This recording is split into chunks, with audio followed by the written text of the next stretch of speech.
Struggling to respect or even like your spouse at times? Do you recognize a growing poison inside you that you know is hurting your marriage? Do you want to know how to face the contempt and actually heal it? Join me as I share what contempt is, the danger of it, how it grows, and how to heal it.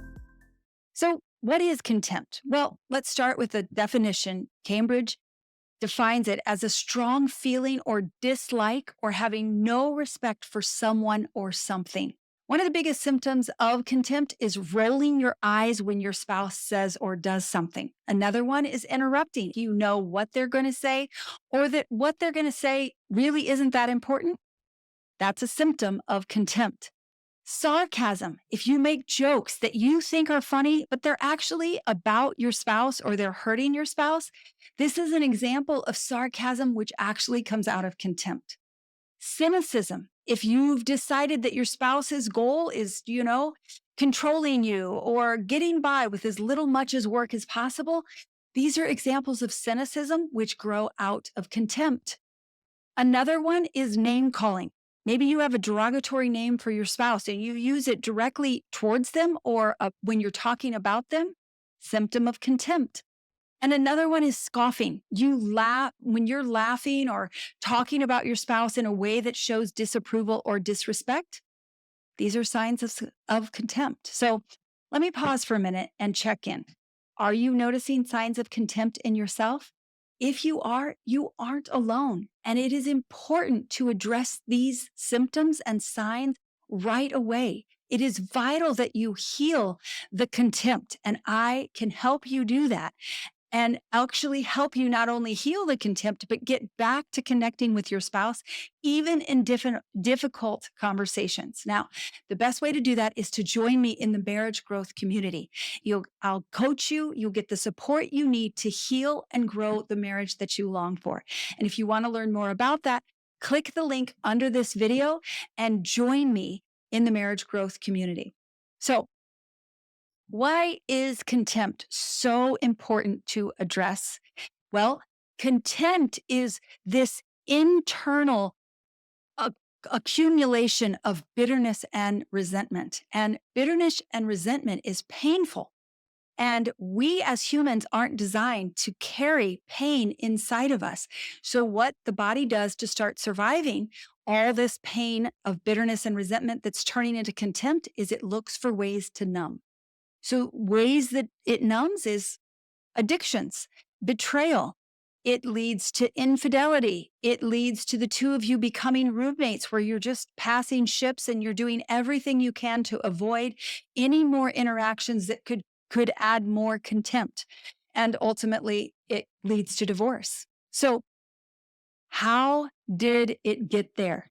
Well, we talked about it. It's where, offenses happen.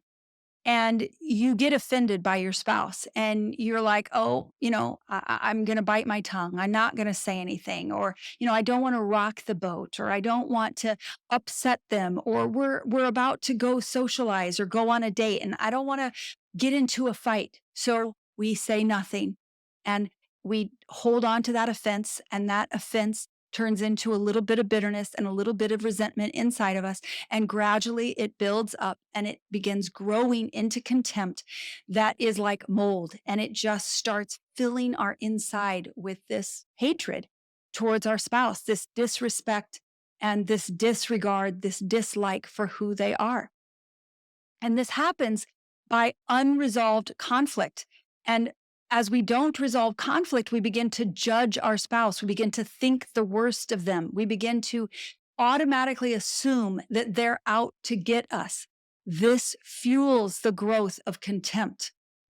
Unforgiveness, holding on to those offenses, not forgiving them. And the way we know we're doing that is that we keep bringing up past events. That leads to more and more contempt. So what can you do about the contempt? Well, it's vitally important that you take personal responsibility for the contempt in your heart. It is not your spouse's fault that you have contempt. That is your choice. It is your bitterness and resentment that you have not been taking responsibility for. So it begins by you starting to get honest. First and foremost, honest with yourself that you have contempt towards your spouse and that if you don't do something about it, it's going to hurt you. And then you begin to focus on your contributions. You begin to grow your ability to develop open and honest communication. Now, my husband and I had very high levels of contempt, and we didn't even know it. I didn't know any of the symptoms, but once I began later in our recovery to find the symptoms, I'm like, oh my goodness, we had every one of those symptoms. And it did lead to addictions. It led to depression. It led to blaming and constant criticism and significant disconnection in our marriage, which eventually led betrayal. That betrayal woke us up, both of us significantly woke us up. We started getting honest with ourselves and we started learning how to reconcile conversations or conflicts. We began to learn how to have open and honest communication. And we weren't trying to heal the contempt. We could see that the contempt was there, but we focused on these things. Focused on honesty. We focused on resolving our conflicts. We focused on growing our ability to have open and honest conversations, and gradually the contempt began to heal. It all started with personal responsibility, and it continues to heal as we each take personal responsibility one step at a time. This is what I'm passionate about helping couples do. I would love to help you do that, whether you're doing the work alone or your spouse is doing it with you. And the greatest way I can do that is by you taking the first step of joining the Marriage Growth Community. You'll find that link in the description under this video. I hope you'll join me there. And if you found this video helpful, would you give it a thumbs up so I know that you appreciated what I shared here, and I'll share more like this. And make sure you subscribe so you don't miss an episode. Thanks so much for joining me.